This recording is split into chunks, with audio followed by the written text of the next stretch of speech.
Hello दोस्तों, आप सभी को नमस्कार। आज 11 अगस्त 2026 आए पते हैं। आज की न्यूज़ के बारे में न्यूज़ के साथ आंसर राइटिंग प्रैक्टिस दिया गया है।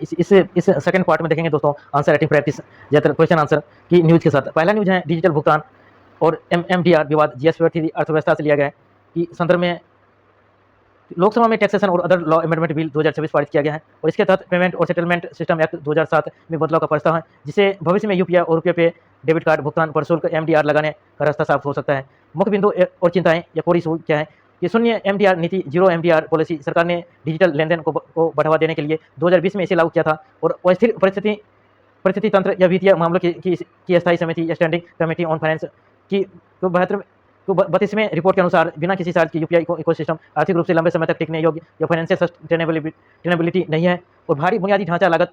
केवल जुलाई 2026 में यूपीआई के माध्यम से 23.6 बिलियन लेनदेन हुए। इस विशाल नेटवर्क को सुनिश्चित चलाने के लिए बैंकों और सेवाओं या प्रदाताओं को भारी खर्च करना पड़ता है और अपर्याप्त सरकारी सब्सिडी। सरकार ने 2021 या 22 से 2024 या 25 के बीच या 8,730 करोड़ की प्रोत्साहन राशि थी, जो कुल लागत का केवल 11% से 14% ही कवर करता है।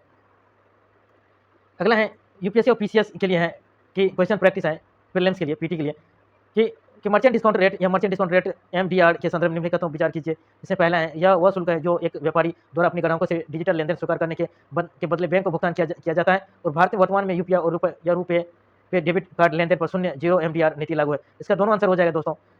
व्याख्या पते एमडीआर वह राशि है जो डिजिटल भुगतान को प्रोसेस करने के लिए बैंक या गेटवे सेवा प्रदाताओं को मिलती है और डिजिटल अर्थव्यवस्था को बढ़ावा देने के लिए भारत सरकार ने रुपए और यूपीआई पर इसे शून्य कर दिया था, जिसे अब बदलने पर विचार किया जा रहा है। पते अगला न्यूज है कि मेंस के लिए क्वेश्चन प्रैक्टिस है। शून्य मर्चेंट डिस्काउंट रेट एमडीआर नीति ने भारत में डिजिटल वित्तीय समावेश को तेजी से बढ़ाया है, लेकिन इसने वित्तीय प्रदाताओं के लिए बुनियादी ढांचे से की स्थिरता पर एक गंभीर संकट भी खड़ा कर दिया है। वित्तीय मामले की अस्थायी समिति की हालिया रिपोर्ट के आलोक में इस कथन का समालोचनात्मक विश्लेषण कीजिए। 250 15 अंक है। उत्तर रूपरेखा मॉडल स्ट्रक्चर इंट्रो है कि हाल ही में पारित या कराधान या अन्य कानूनी संशोधन विधेयक 2026 में का उल्लेख करते हुए उत्तर का शुरुआत करें, जो वित्तीय समावेश या तकनीकी बुनियादी ढांचे की लागत के संतुलन पर केंद्रित है। तो शून्य एमडीआर के लाभ या प्रोस और जीरो एमडीआर की छोटे व्यापारियों और रेहड़ी पटरी वाले द्वारा यूपीआई को तेजी से अपनाना, नकदी पर निर्भरता कम होना और अर्थव्यवस्था औपचारिकीकरण या फॉर्मेलाइजेशन और वित्तीय समावेशन या फाइनेंशियल इंक्लूजन में अद्भुत वृद्धि। उत्पन्न चुनौतियां क्या है? कोर एंड स्ट्रक्चरल चैलेंज कि बैंकों और बेनिफिट कंपनियों जैसे फोन पे, पेटीएम, जीपे के लिए तकनीकी सुरक्षा और सर्वर अपग्रेडेशन की लागत निकालना मुश्किल होना। कि आगे पढ़ते हैं कि सरकारी सब्सिडी का वास्तविक लागत की तुलना में बेहद कम या केवल 11 से 14% होना। साइबर धोखाधड़ी और तकनीकी विफलताओं से निपटने के लिए फंड की कमी। आगे की राह या डायरेक्ट एमडीआर स्ट्रक्चर के बड़े व्यवसाय या एक निश्चित सीमा जैसे 2,000 रुपये से अधिक के लेनदेन पर न्यूनतम शुल्क लगाया जा सकता है, जबकि छोटे उपभोक्ताओं को मुक्त रखा जाए। सरकारी सहायता बढ़ाना, जब तक पूरी तरह से शुल्क लागू न हो तब तक सरकार को बुनियादी ढांचा सब्सिडी बढ़ानी चाहिए। अगला है कि संसद में न्यायाधिकरण या ट्राइब्यूनल से जुड़ा विधेयक पारित। लोकसभा में भारी हंगामे के बीच न्यायाधिकरणों के प्रमुख और सदस्यों के चयन के लिए एक विशेष पैनल गठित करने का विधेयक पारित किया गया है और राज्य व्यवस्था दृष्टिकोण GS2 से भारतीय संविधान का अनुच्छेद 223A और 323A 323B न्यायाधिकरणों या ट्राइब्यूनल से संबंधित हैं, जिन्हें 42वें संविधान संशोधन अधिनियम 1976 द्वारा जोड़ा गया था। और मुख्य मुद्दा न्यायपालिका बनाम या कार्यपालिका या judiciary versus executive. Supreme court ने अवसर जोड़ दिया है कि न्यायाधिकरणों के सदस्यों की नियुक्ति में न्यायाधिक स्वतंत्रता और पारदर्शिता सुनिश्चित होनी चाहिए और डिजिटल व्यक्तिगत डेटा संरक्षण डीपी अधिनियम बनाम सूचना का अधिकार RTI अधिनियम। समाचार पत्रों के वैचारिक पन्नों या एडिटोरियल में डीपी अधिनियम 2023 और RTI अधिनियम 2005 के बीच बढ़ते टकराव पर गंभीर बात छिड़ी है और राज्य व्यवस्था दृष्टिकोण GS2 गवर्नेंस डीपी अधिनियम की धारा 44(2) या सूचना के अधिकार RTI कानून की धारा 81J में संशोधित करती है, जिससे सरकारी अधिकारियों की व्यक्तिगत या जानकारी साझा करने पर लगभग पूर्ण प्रतिबंध लग जाता है। मुख्य मुद्दा क्या है? सूचना की पारदर्शिता, नागरिकों के जानने के अधिकार बनाम निजता के अधिकार, राइट टू प्राइवेसी के बीच संतुलन साधना। जम्मू कश्मीर को पूर्ण राज्य का दर्जा, स्टेटहुड देने पर बहस। अगस्त 2019 में अनुच्छेद 370 को निरस्त किए जाने के 7 वर्ष पूरे होने पर जम्मू कश्मीर को पूर्ण राज्य का दर्जा वापस देने में हो रही देरी और सहकारी संघवाद पर गंभीर विश्लेषण प्रकाशित हुआ है। राज्य व्यवस्था दृष्टिकोण GS2 या फेडरलिज्म की भारतीय संविधान का अनुच्छेद 3 और संसद को राज्य के पुनर्गठन और केंद्र शासित प्रदेश बनाने की शक्ति देता है, परंतु एक पूर्ण राज्य को केंद्र शासित प्रदेश में बदलना और फिर उसे लंबे समय तक बहाल न करना भारत के सहकारी संघवाद कोऑपरेटिव फेडरलिज्म के सिद्धांतों पर सवाल खड़े करता है। पीटी के लिए क्वेश्चन प्रैक्टिस है, न्यायाधिकरणों या ट्राइब्यूनल्स के संदर्भ में निम्नलिखितों पर विचार कीजिए। इसका मूल संविधान में न्यायाधिकरण के संबंध में कोई विशेष प्रावधान नहीं था और संसद अनुच्छेद 223 बी के तहत प्रशासनिक न्यायाधिकरणों की स्थापना कर सकती है और न्यायाधिकरणों के सदस्यों की चयन प्रक्रिया में न्यायपालिका का हस्तक्षेप पूर्णतः वर्जित है। इसका तीनों अंश, इसका पहला सही है, दूसरा तीसरा गलत है। आइए व्याख्या पढ़ते हैं। न्यायाधिकरणों को 42वें संविधान संशोधन 1976 द्वारा भाग के 14A के तहत जोड़ा गया था। दूसरा गलत है। प्रशासनिक न्यायाधिकरणों या एडमिनिस्ट्रेटिव ट्राइब्यूनल्स की स्थापना अनुच्छेद 323A के तहत की जाती है, जबकि अन्य मामलों जैसे कर, श्रम आदि के न्यायाधिकरण या अनुच्छेद 323B के अंतर्गत आते हैं। और सर्वोच्च न्यायालय के निर्णय के अनुसार न्यायाधिकरणों की चयन समिति में न्याय के सदस्यों जैसे सुप्रीम कोर्ट के जज या हाई कोर्ट के मुख्य न्यायाधीश की उपस्थिति अनिवार्य है ताकि न्यायपालिका की स्वतंत्रता बनी रहे। मेंस के लिए क्वेश्चन प्रैक्टिस है, जीएस पेपर 2 राज्य व्यवस्था एवं शासन कि डिजिटल व्यक्तिगत डेटा संरक्षण डीपीडीपी अधिनियम 2023 के कुछ प्रावधान सूचना का अधिकार आरटीआई अधिनियम 2005 के तहत हासिल या पारदर्शिता के योग को कमजोर करते प्रतीत होते हैं। आलोचनात्मक मूल्यांकन कीजिए, 250 और 15 अंक की है। उत्तर की संरचना का संकेत आंसर फ्रेमिंग हिंट है कि लोकतंत्र में यह पारदर्शिता आरटीआई या नागरिक निजता डीपी या डीपी दोनों के महत्व को रेखांकित करते हुए उत्तर की शुरुआत करें। टकराव के बिंदु या पॉइंट ऑफ कॉन्फ्लिक्ट बताएं कि कैसे डीपी अधिनियम के बाद लोक सेवकों की व्यक्तिगत जानकारी जैसे उनकी संपत्ति, शैक्षणिक योजना या प्रशासनिक कार्रवाई को निजता का हवाला देकर छुपाई जा सकता है। यह सरकारी जवाबदेही और भ्रष्टाचार विरोधी अभियानों को कैसे प्रभावित कर सकती है, इसका उल्लेख करें। और संतुलन की आवश्यकता या नीड फॉर बैलेंस सर्वोच्च न्यायालय के पुट्टा स्वामी निर्णय निजता का अधिकार का हवाला देते हुए समझाएं कि निजता और जनहित पब्लिक इंटरेस्ट दोनों का अपना महत्व है। निष्कर्ष एक मध्यम मार्ग सुझाएं जहाँ व्यक्तिगत डेटा का दुरुपयोग भी ना हो और न जनता के प्रति सरकार की पारदर्शिता भी बाधित ना हो। अगला न्यूज है, यूपीआई पर शुल्क लगाने का प्रस्ताव द टैक्स पेयर एंड अंदर लॉज या अमेंडमेंट बिल 2026। खबर में पेश नए विधेयकों के तहत बैंकों और पेमेंट ऑपरेटरों को यूपीआई या रुपये पे ट्रांजैक्शन पर शुल्क या मर्चेंट डिस्काउंट रेट या एमडीआर लगाने की अनुमति देने का प्रस्ताव है। वित्त मंत्री ने स्पष्ट किया है कि यह शुल्क केवल व्यापारियों या मर्चेंट पर लागू हो सकता है, आम उपभोक्ता पर नहीं। और यूपीएससी दृष्टिकोण जीएस पर थी अर्थव्यवस्था, डिजिटल अर्थव्यवस्था का विकास, वित्तीय समावेशन, फाइनेंशियल इंक्लूजन और डिजिटल इंफ्रास्ट्रक्चर डिप्लोमेसी मुख्य बिंदु। विशेषज्ञ मानते हैं कि व्यापारियों पर शुल्क लगाने से अंत उपभोक्ताओं के लिए कीमतें बढ़ सकती है या छोटे दुकानदार फिर से नकदी या कैश की ओर रुख कर सकते हैं। जैन जी की बाय लेटर बीएन एपीएन अदालत या अनसिक्योरिटी लोन पर आरबीआई की चिंता।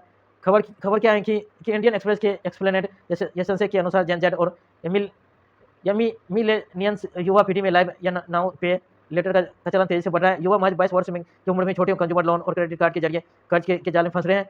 और यूपीएससी दृष्टिकोण जीएस पर बैंकिंग और मौद्रिक नीति और गैर जमानती कर्ज या अनसिक्योर्ड लोन्स में तेजी से भारतीय रिजर्व बैंक आरबीआई की चिंताएं बढ़ गई क्योंकि इसमें वित्तीय स्थिरता, फाइनेंशियल स्टेबिलिटी को खतरा हो सकता है। आरबीआई की मौद्रिक नीति समिति एमपीसी का कोर इन्फ्लेशन पर नया फोकस। खबर कहते हैं बैंक ने रेपो रेट को 5.25% पर स्थिर रखा है और अर्थशास्त्रियों के अनुसार आरबीआई अब हेल्पलाइन या मुद्रास्फीति या हेडलाइन इन्फ्लेशन के बजाय कोर एप्रिसिएशन मेटल्स, खाद्य ईंधन और कीमती धातुओं को छोड़कर मुख्य मुद्रास्फीति को अपनी नीति का मुख्य आधार बना रहा है। यूपीएससी दृष्टिकोण या जीएस मुद्रास्फीति हेडलाइन बनाम कोर इन्फ्लेशन या हेडलाइन वर्सेस कोर इन्फ्लेशन की अवधारणा और मौद्रिक नीति का संचरण, मॉनेटरी पॉलिसी ट्रांसमिशन। प्रारंभिक परीक्षा अभ्यास के लिए पीटी के प्रैक्टिस क्वेश्चन है। मर्चेंट डिस्काउंट रेट एमडीआर के संदर्भ में निम्नलिखितों पर विचार कीजिए। यह वह शुल्क है जो किसी व्यापारी द्वारा डिजिटल भुगतान स्वीकार करने पर बैंक और भुगतान सेवा प्रदान को दिया जाता है। और भारत में पिछले 5 वर्षों से यूपीआई रुपये पे ट्रांजैक्शन पर कानूनी रूप से जीरो एमडीआर लागू था। द टैक्स पेयर एवं अदर लॉज या अमेंडमेंट बिल 2026 का उद्देश्य सीधे तौर पर आम ग्राहकों से प्रत्येक यूपीआई लेनदेन पर कर या वसूलना है। इसका आंसर पहला और दूसरा हो जाएगा, तीसरा गलत है। तीसरा गलत है क्योंकि इस विधेयक में शुल्क व्यापारियों या मर्चेंट पर लगाने की बात कही गई है, न कि सीधे आम ग्राहक पर।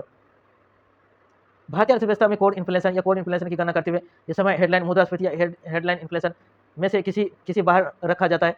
तो इसका आंसर पहला दूसरा है। खाद्य वस्तु जैसे फूड आइटम्स या ईंधन या प्रकाश या फ्यूल या लाइट्स, इसमें पहला दूसरा तीसरा गलत है कि कोर मुद्रास्फीति की गणना करते हुए अत्यधिक उतार चढ़ाव वाले या घटकों जैसे खाद्य ईंधन की कीमतों को हेडलाइन मुद्रास्फीति सीपीआई से बाहर कर दिया जाता है।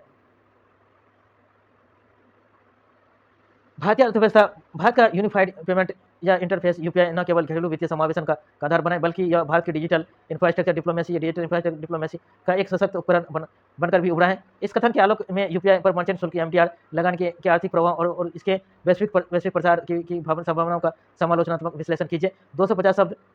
मुख्य बिंदु उत्तर का ढांचा यूपीआई की सफलता का संक्षिप्त विवरण दे और लगभग 12 देशों द्वारा अपनाए जाना चाहिए। और डिजिटल डिप्लोमेसी, भारत इसके जरिए विकासशील देशों ग्लोबल साउथ में अपनी तकनीकी या पेट बना रहा है। तो एमडीआर लगाने के पक्ष विपक्ष में तर्क, बैंकों की वित्तीय व्यवहार्यता बढ़ेगी और लेकिन छोटे व्यापारियों में नकदी की ओर वापसी का डर रहेगा, जिसका संतुलित नीति की आवश्यकता है, जिन्हें नवाचार भी ना रुके, डिजिटल अर्थव्यवस्था को भी नुकसान न पहुंचे। आगे बढ़ते हैं, अगला न्यूज है जीएस पेपर 3 बैंकिंग एंड वित्तीय क्षेत्र की फिनटेक या फिनटेक प्लेटफॉर्म और buy now buy later BL model के कारण युवा में अनसिक्योरिटी, गैर जमानती ऋणों को मांग में अप्रत्याशित वृद्धि देखी जा रही है। और वित्तीय स्थिरता के संदर्भ में इसके निहितार्थ की चर्चा कीजिए तथा इसके नियंत्रण में आरबीआई की भूमिका को रेखांकित कीजिए। 150 शब्द हैं, 10 अंक है। आइए देखते हैं मॉडल आंसर।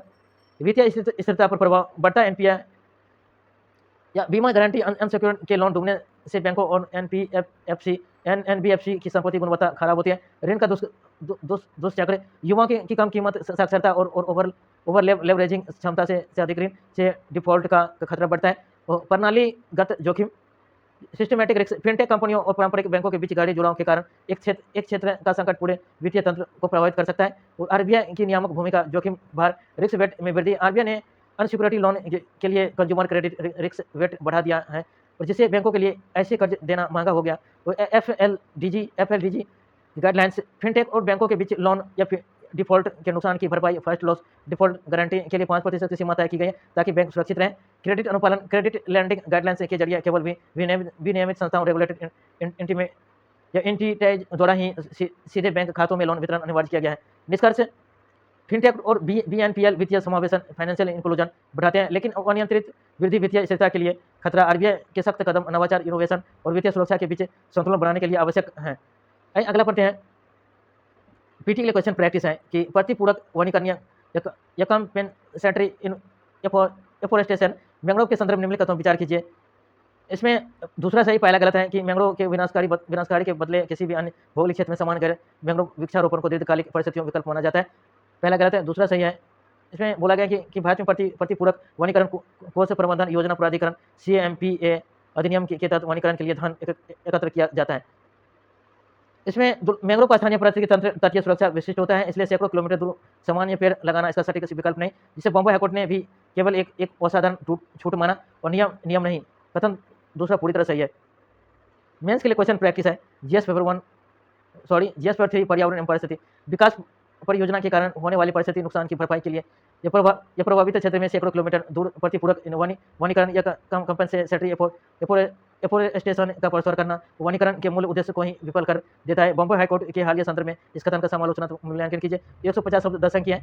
इसका मॉडल आंसर पढ़ते हैं कि हाल ही में बॉम्बे हाईकोर्ट द्वारा बुलेट ट्रेन परियोजना के लिए ये पालघर में मैंग्रोव काटने और 400 किलोमीटर दूर या सोलापुर में ये पेड़ लगाने की दी गई या असाधारण को अनुमति का उल्लेख करें। मुख्य उद्देश्य का विफलता क्यों है? स्थानीय जैव विविधता का नुकसान, जैसे तटीय क्षेत्रों में बाढ़ रोकना और सूक्ष्म जलवायु माइक्रो क्लाइमेट का बदलना, प्रभावित स्थानीय समुदाय को उसका लाभ न मिलना और प्रशासनिक चुनौतियां, राज्य के पास लैंड बैंक भूमि बैंक की कमी और निगरानी तंत्र का कमजोर होना। निष्कर्ष, कोर्ट के निर्देशानुसार सरकारों को स्थानीय स्तर पर ही भूमि बैंक विकसित करने चाहिए ताकि विकास और पर्यावरण के वास्तविक संतुलन बने। अगला है कि जीएस पर थी विज्ञान एवं तकनीकी पर्यावरण से है टॉपिक। यह है क्वेश्चन है कि मेंस के लिए क्वेश्चन प्रैक्टिस, भारत का आर्कटिक क्षेत्र में जुड़ाव अब केवल वैज्ञानिक खोजों तक सीमित नहीं रह सकता, बल्कि इसे एक व्यापक या रणनीतिक और नीतिगत दृष्टिकोण की आवश्यकता है। भारत की आर्कटिक नीति के समक्ष आने वाली चुनौतियों और इसके समाधान की चर्चा कीजिए। 250 और 15 किया है। मॉडल आंसर देते हैं कि आर्कटिक क्षेत्र में तेजी से पिघलती बर्फ या नए वैश्विक व्यापारिक समुद्री मार्ग और वहाँ मौजूद महत्वपूर्ण खनिजों या क्रिटिकल मिनरल्स के महत्व को रेखांकित करें। और मुख्य भाग या बॉडी भाग के हित जलवायु पर मानसून का आर्कटिक से संबंध, ऊर्जा सुरक्षा, वैज्ञानिक अनुसंधान या हिमाद्री स्टेशन या प्रमुख चुनौतियां या संसदीय समिति के अनुसार भारत की महत्वाकांक्षाओं या वास्तविक क्षमताओं के बीच अंतर भारी वित्तीय बाधाएं या विशेष अनुसंधान जहाजों, आइस ब्रेकर्स की कमी और आगे की राह, बजटीय आवंटन बढ़ाना और आर्कटिक परिषद या आर्कटिक काउंसिल में के देशों के साथ मजबूत रणनीति साझेदारी क्षमता निर्माण। कंक्लूजन, भारत को अपनी 2022 की नीति को कागजों से हटाकर धरातल पर व्यवहारिक क्षमताओं में बदलने की आवश्यकता है। डीरेक मेडल क्या है? डीरेक मेडल के संदर्भ में भी कथन विचार कीजिए। इसका तीनों आंसर सही है। यह पुरस्कार Abdul Kalam international centre for theoretical या फिजिक्स ICTP द्वारा प्रदान किया जाता है। वह 2026 में मेडल भारतीय भौतिकी वैज्ञानिक प्रोफेसर दीप धर को दिया गया है और दीप धर या वोल्टज मैन मेडल प्राप्त करने वाले भी पहले भारतीय हैं। इसका आंसर तीनों हो जाएगा कि दीपक धर भारत के एक अग्रणी वैज्ञानिक हैं जिन्हें सांख्यिकी यांत्रिकी पर उनके काम के लिए इन दोनों वैश्विक पुरस्कारों में के नवाजा जा चुका है। मेंस के लिए क्वेश्चन प्रैक्टिस है। कृत्रिम बुद्धिमत्ता एआई का उपयोग करके कृत्रिम जीनोम और वायरस का नियंत्रण स्वास्थ्य क्षेत्र में नए रास्ते खोलता है और लेकिन साथ ही यह गंभीर जैव सुरक्षा बायोसिक्योरिटी चुनौती भी पैदा करता है। इस कथन का समालोचनात्मक विश्लेषण कीजिए। 250 15 अंक हैं। उत्तर की रूपरेखा के हाल ही में एआई आधारित जीनोम या लैंग्वेज मॉडल द्वारा पहली बार कार्यात्मक वेक्टरियोफेज या वायरस के निर्माण की घटना का उल्लेख करें और सकारात्मक पक्ष स्वास्थ्य के लाभ की एंटीबायोटिक प्रतिरोधी बैक्टीरिया या सुपरबग से लड़ने के लिए या कस्टमाइज फेज या थेरेपी का विकास, टीको वैक्सीन या दवाओं की खोज प्रक्रिया में तेजी लाना और आधुनिक विकारों के इलाज के लिए सटीक जीन थेरेपी और नकारात्मक पक्ष जैव सुरक्षा चुनौती और सिंथेटिक बायोलॉजी के दुरुपयोग से नए घातक डिजाइनर या वायरस वो बायो वेपन बनाने का खतरा, जैव आतंकवाद या बायो टेररिज्म की घटना में वृद्धि की आशंका, वर्तमान विनियामक संधियों जैसे जैविक हथियार कन्वेंशन, एआई जनित खतरों के लिए स्पष्ट नियमों का अभाव, आगे की निष्कर्ष वैश्विक स्तर पर एआई और बायोटेक के दोहरे उपयोग, ड्यूअल यूज की सख्त निगरानी और उत्तरदायी अनुसंधान, रिस्पॉन्सिबल एआई और भारत में एक मजबूत राष्ट्रीय जैव सुरक्षा नीति का आवश्यकता पर बल देते हुए निष्कर्ष लिखे। अगला में है संपादकीय न्यूज है कि परिसीमन जो आम सहमति की आवश्यकता है। चर्चा के संविधान के अनुसार वर्ष 2026 के भारत के लोकसभा और विधानसभा क्षेत्रों की सीमाओं का पूर्ण निर्धारण, परिसीमन या प्रस्तावित वर्तमान में सीटों की आवंटन 1971 जनगणना के आधार पर फ्रीजा है और यदि इसे नवीनतम जनसंख्या के आधार पर बदला गया तो दक्षिणी की राज्यों की सीटें कम और उत्तरी राज्यों की सीटें काफ़ी बढ़ सकती हैं और जिससे राज्यों के बीच असंतोष पैदा हो रहा है। मुख्य चिंताएं और चुनौतियां की कंसर्न, संख्या और असंतुलन, जिन राज्यों या विशेषकर दक्षिण भारत में जनसांख्यिकी नियंत्रण नीतियों को सफलतापूर्वक लागू किया उन्हें कम सीटें मिलने का डर है और इसके विपरीत जनसांख्यिकी नियंत्रण में पीछे रहने वाले उत्तरी राज्यों की राजनीतिक प्रतिनिधित्व बढ़ जाएगा। प्रतिनिधित्व का सिद्धांत, लोकतंत्र में एक व्यक्ति एक वोट एक मूल्य का सिद्धांत आवश्यक है, लेकिन इसके कारण सफल राज्यों को राजनीतिक रूप से दंडित नहीं किया जाना चाहिए। और वित्तीय प्रभाव, सीटों के घटने बढ़ने का सीधा असर वित्त आयोग के कर हस्तांतरण या टैक्स डिवोल्यूशन और केंद्रीय योजना के आवंटन पर भी पड़ सकता है। संवैधानिक प्रावधान या कॉन्स्टिट्यूशनल प्रोविजंस, अनुच्छेद 82 प्रत्येक जनगणना के बाद संसद कानून बनाकर एक परिसीमन आयोग या डेलिमिटेशन या कमीशन का गठन करती है। अनुच्छेद 81 लोकसभा की संरचना और सीटों के आवंटन से संबंधित है। 84वां संविधान संशोधन अधिनियम 2001 इसके तहत लोकसभा और विधानसभा सीटों की कुल संख्या को वर्ष 2026 तक के लिए फ्रीज कर दिया गया था। आगे की सरकार को इस संवेदनशील मुद्दे पर जल्दीबाजी करने के बजाय सभी राज्यों और राजनीतिक दलों के साथ मिलकर व्यापक आम सहमति या कॉन्सेंसन बनानी चाहिए और सीटों की संख्या बढ़ाते समय राज्यों को वर्तमान भारतीय प्रतिनिधित्व वेटेड या रिप्रेजेंटेशन की रक्षा के लिए वित्तीय और राजनीतिक सुरक्षा उपाय या सेफगार्ड तलाशे जाने चाहिए। मुख्य परीक्षा अभ्यास प्रश्न मेंस के लिए प्रैक्टिस क्वेश्चन। भारत में वर्ष 2026 के बाद प्रस्तावित सीटों की परिसीमन देश के संख्या ढांचे के समक्ष एक गंभीर चुनौती पेश करता है। इस कथन के आलोक में परिसीमन से जुड़े विवादों का विश्लेषण कीजिए तथा इसके समाधान के उपाय सुझाइए। 250 15 अंक हैं कि परिसीमन को परिभाषित करें और बताएं कि यह हाल ही में चर्चा में है और 84 में संशोधन समय सीमा का समाप्त होना और विवाद के कारण जनसंख्या के आधार पर प्रतिनिधित्व बनाना, जनसंख्या नियंत्रण में सफलता, उत्तर बनाम दक्षिण भारत का राजनीतिक असंतुलन और संवैधानिक लोकतांत्रिक चुनौतियां, एक व्यक्ति एक वोट के सिद्धांत, सहकारी संघवाद, कोऑपरेटिव फेडरलिज्म के बीच टकराव, सुझाव समाधान, वित्त आयोग के फॉर्मूले में सुधार और राज्यसभा में राज्यों को समान प्रतिनिधित्व की दरें पर विचार या सीटों की कुल संख्या बढ़ाते समय दक्षिण के राज्यों की वर्तमान हिस्सेदारी की सुरक्षित रखना। निष्कर्ष कंक्लूजन, द हिंदू के अनुसार भारतीय विविधता और एकता को बनाए रखने के लिए इस मुद्दे पर थोपे गए निर्णय के बजाय राजनीतिक आम सहमति सर्वोपरि है। एमसीक्यू के लिए है एमसीक्यू कि भारत में परिसीमन आयोग या डेलिमिटेशन या कमीशन के संदर्भ में निम्नलिखित तथ्यों पर विचार कीजिए। परिसीमन आयोग के आदेशों को किसी भी न्यायालय में चुनौती नहीं दी जा सकती और परिसीमन आयोग के आदेश जब लोकसभा या राज्य विधानसभा के सम्मुख रखे जाते हैं तो उनमें कोई संशोधन नहीं किया जा सकता है।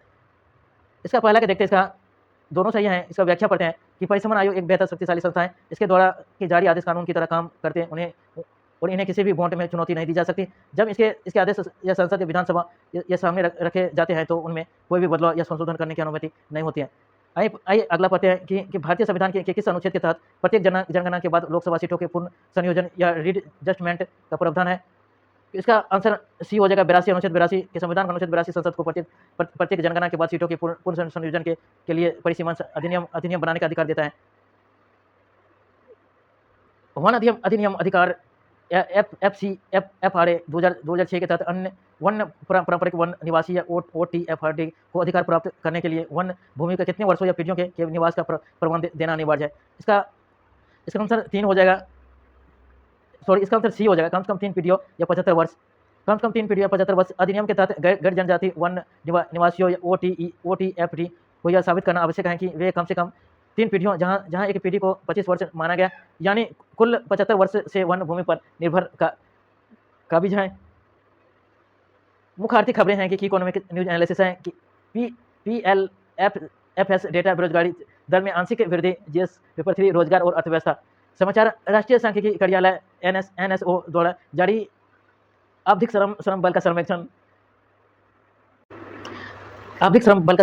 PLFS के अनुसार अप्रैल जून 2026 तिमाही में 15 वर्ष और उससे अधिक आयु के व्यक्तियों के लिए भारत की बेरोजगारी दरों या मामूली रूप से बढ़कर 5.4% हो गई हैं, जो पिछली तिमाही से 0.4% अधिक है। मुख्य बिंदु हैं, ग्रामीण बेरोजगारी दर 4.8% दर्ज की गई है। सकारात्मक पहलू यह है कि नियमित मजदूरी और वेतनभोगी कर्मचारियों की हिस्सेदारी या ग्रामीण 15.5% से 16.1% और शहरी 48.9% से 49.3% दोनों क्षेत्र में बढ़ी है। यूपीएससी लिंक श्रम बाजार की संरचना और रोजगार सृजन की चुनौतियां और PLFS की कार्यप्रणाली की यूपीआई पर शुल्क MDR लगाने पर प्रस्ताव और नीतिगत या उल्टाओ या GS पर 3 डिजिटल अर्थव्यवस्था और बैंकिंग से रिलेटेड टॉपिक है कि सरकार 2000 से अधिक यूपीआई लेनदेन पर 0.25%, 0.5% का मर्चेंट डिस्काउंट रेट MDR लगाने का प्रस्ताव कर रही है।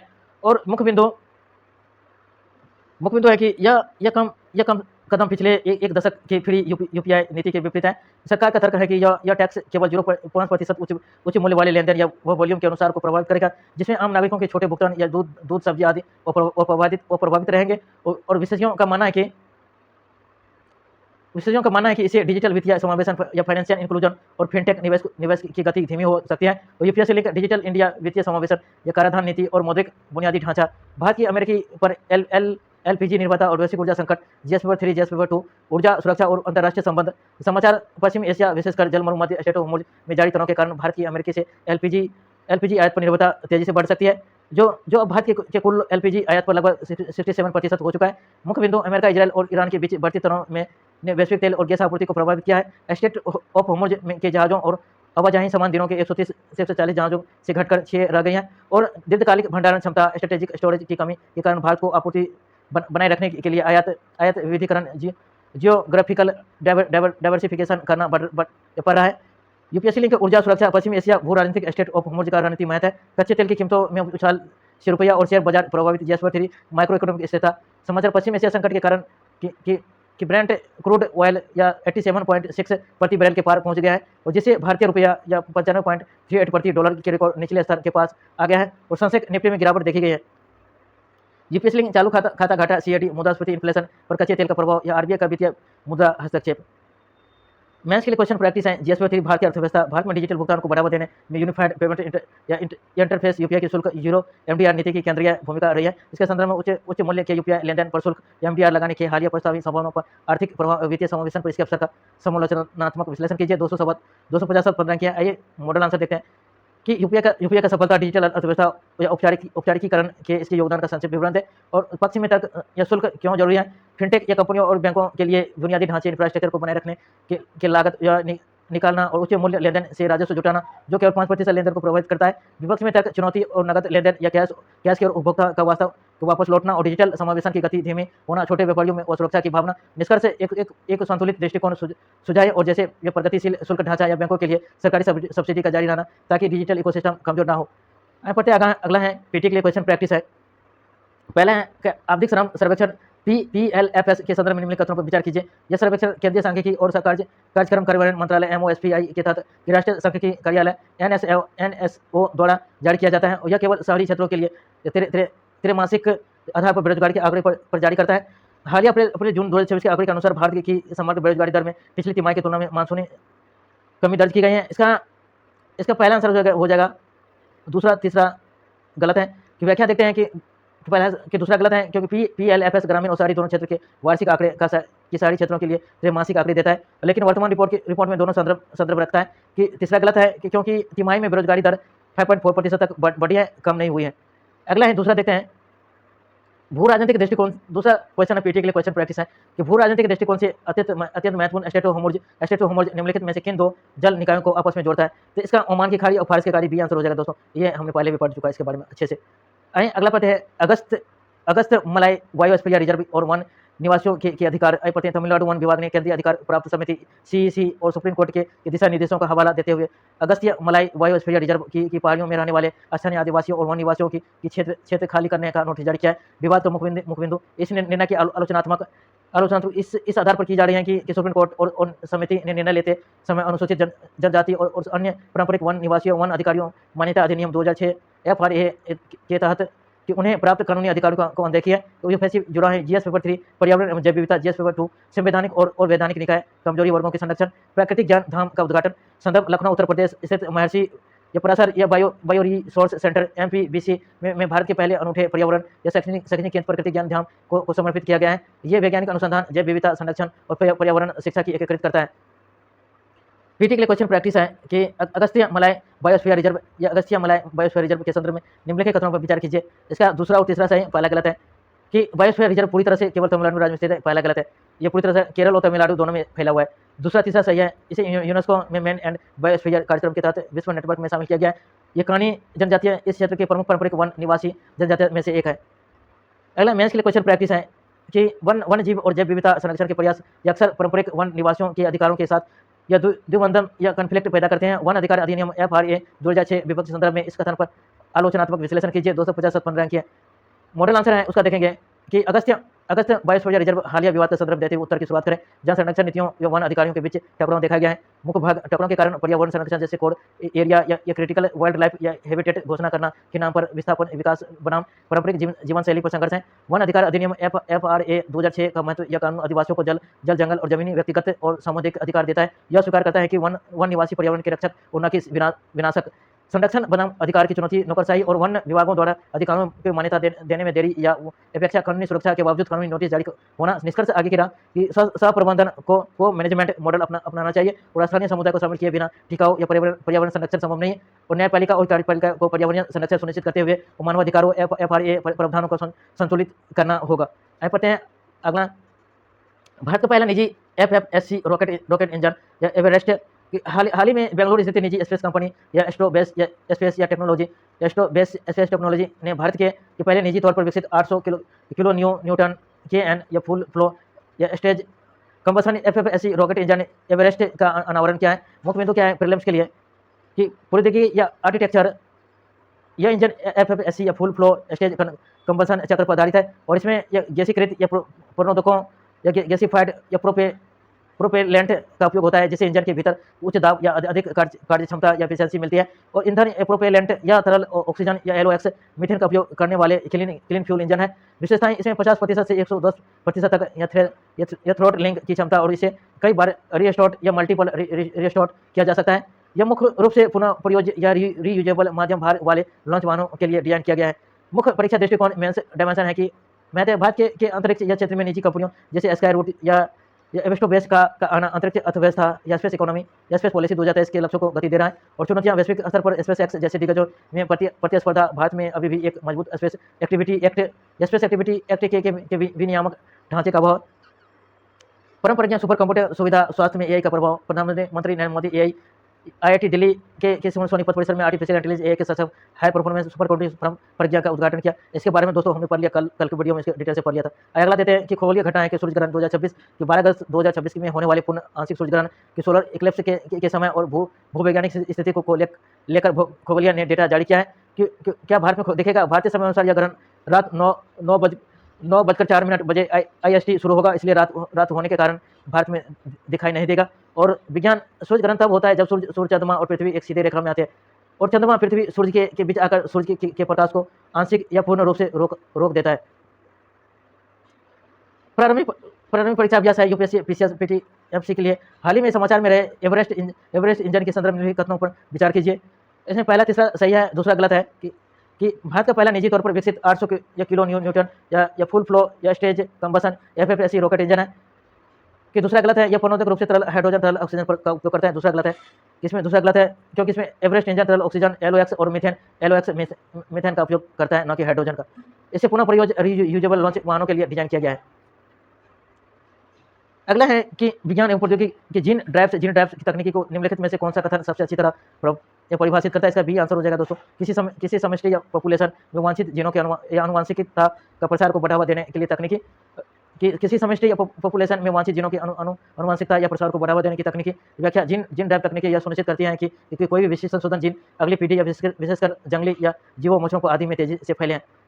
मेंस के लिए क्वेश्चन प्रैक्टिस है कि भारत के सार्वजनिक निजी क्षेत्रों के डीप टेक तथा यही सक्षम बुनियादी ढांचे विकास अभूतपूर्व, इसके साथ ही नैतिक इथिकल रेगुलेटरी चुनौती पर बढ़ रहे हैं। हालिया उदाहरण में इसके कथन का समालोचनात्मक विश्लेषण कीजिए। 250 15 की है। भूमिका देखेंगे कि हाल ही में परंपरागत सुपर कंट्रोल एवरेस्ट के निजी रॉकेट के संदर्भ देते हुए शुरुआत करें और सकारात्मक पक्ष बेनिफिट स्वास्थ्य सेवा में डॉक्टरों की समय की बचत और नैदानिक त्रुटि में कमी और अंतरिक्ष अर्थव्यवस्था स्पेस इकोनॉमी में भारत के बढ़ती आत्मनिर्भरता को रेखांकित करें और चुनौतियां चैलेंजेस एआई जनित गलत सूचनाएं या मिस इन्फॉर्मेशन या मानव निरीक्षण या ह्यूमन ओवर साइट की जरूरत, डेटा सुरक्षा और निजी स्पेस सेक्टर के लिए स्पष्ट कड़े नियमों का अभाव है। आगे की राह वे फॉरवर्ड के मजबूत डेटा सुरक्षा कानून को लागू करना और एआई के उपयोग हेतु डॉक्टरों या इंजीनियरों को प्रशिक्षण देना और सरकारी स्तर पर जवाबदेही तय करना। मुख्य समाचार और भारत जीआई बैनर लॉन्च के सूक्ष्म लघु और मध्यम उद्यम मंत्रालय एमएसएमई और वाणिज्य एवं उद्योग मंत्रालय के डीपीआईटी ने देश के भौगोलिक संकेत जीआई उत्पादों को डिजिटल बाजार प्रदान करने के लिए एक समझौता ज्ञापन एमओयू हस्ताक्षर किया है। परीक्षा के लिए मुख्य तथ्य प्री मेंस उद्देश्य क्षेत्रीय जीआई उत्पादों को ONDC open network for digital commerce और गवर्नमेंट ई मार्केट प्लेस या जीईएम प्लेटफॉर्म से जोड़कर वैश्विक और राष्ट्रीय बाजार देना और महत्व ग्रामीण कारीगरों और बुनकरों और एमएसएमई की आर्थिक क्षमता को अनलॉक करने तथा आत्मनिर्भर भारत को बढ़ावा देने में मदद करेगा। और मुख्य समाचार सरकारी ई मार्केट प्लेस या जीईएम का दशक उपलब्धियां। प्रधानमंत्री ने सार्वजनिक खरीद पर पारदर्शिता और समावेशन को बढ़ावा देने वाले जीईएम प्लेटफॉर्म के 10 वर्ष पूरे होने की इसकी उपलब्धियों को साझा किया है। परीक्षा के लिए मुख्य तथ्य और प्री मेंस के लिए कुल व्यापार जीईएम 20 लाख करोड़ रुपए का सकल व्यापार मूल्य जीएम भी पार कर लिया है। समावेशी विकास में 11 लाख से अधिक सूक्ष्म और लघु उद्यम एमएसएमई पंजीकृत जो कुल व्यापार का 45.5% हिस्सा या महिला उद्योगों में 2.1 लाख प्लस या SC ST उद्योगों में की भागीदारी तेजी बढ़ी है। और संवैधानिक कानूनी आधार पर वित्तीय या नियमावली जीएफआर के तहत अनिवार्य और संविधान का अनुच्छेद 299 सरकारी अनुमोदन के कानूनी ढांचे भीतर का काम करता है। मुक्त समाचार ICMR या SHINE के पास 2026 द्वारा संस्करण संदर्भ स्वास्थ्य अनुसंधान विभाग DHR और भारतीय चिकित्सा अनुसंधान परिषद ICMR ने देश भर के 83 स्थानों पर स्कूल के छात्रों के लिए असाइन 2026 science health innovation for next gen explorer कार्यक्रम की शुरुआत की है। परीक्षा के लिए मुख्य तथ्य प्री मेंस के लिए उद्देश्य कक्षा 9 से 12 तक के छात्रों को वैज्ञानिक दृष्टिकोण साइंटिफिक टेम्पर का विकास करना, उन्हें एक दिन वैज्ञानिक रूप में बिताने का अवसर देना और विजन यह पहल भारत के विकसित भारत 2047 विजन के अनुरूप या सार्वजनिक स्वास्थ्य चुनौतियों के लिए जनशक्ति तैयार करती है। विशेषज्ञ की आक्रामक विदेशी प्रजाति इन्वेसिव फॉरेन स्पीसीज। पर्यावरण वन और जलवायु परिवर्तन मंत्रालय की प्रेस ब्रीफ में भारत के वनों और पारिस्थितिकी तंत्र से आक्रामक विदेशी प्रजातियों को हटाने और निम्नीकृत वन भूमि या डिग्रेडेड फॉरेस्ट लैंड के पुनरुद्धार पर जोर दिया गया है। पीटी के लिए question practice Bharat GI banner के संदर्भ में निम्नलिखित पर विचार कीजिए। इसे सूक्ष्म लघु मध्यम उद्यम मंत्रालय एमएसएमई और डीपीआईटी द्वारा संयुक्त रूप से लॉन्च किया गया है और इसका मुख्य या प्राथमिक उद्देश्य क्षेत्रीय जीआई उत्पादों को ओपन नेटवर्क या फॉर डिजिटल कॉमर्स ONDC और जीएम प्लेटफॉर्म के माध्यम से ई कॉमर्स के बाजार उपलब्ध कराना। दोनों सही हैं। की व्याख्या है कि MOMSME और DPIA ने भारत के समृद्ध क्षेत्रीय या जीआई उत्पादों ONDC और जीएम से जोड़कर उन्हें डिजिटल बाजार देने के लिए साझा किया गया। ICMR SHINE पहल का यह प्राथमिक उद्देश्य क्या है? इसका बी है स्कूली छात्रों में वैज्ञानिक दृष्टिकोण का विकास करना और स्वास्थ्य अनुसंधान के प्रति प्रेरित करना।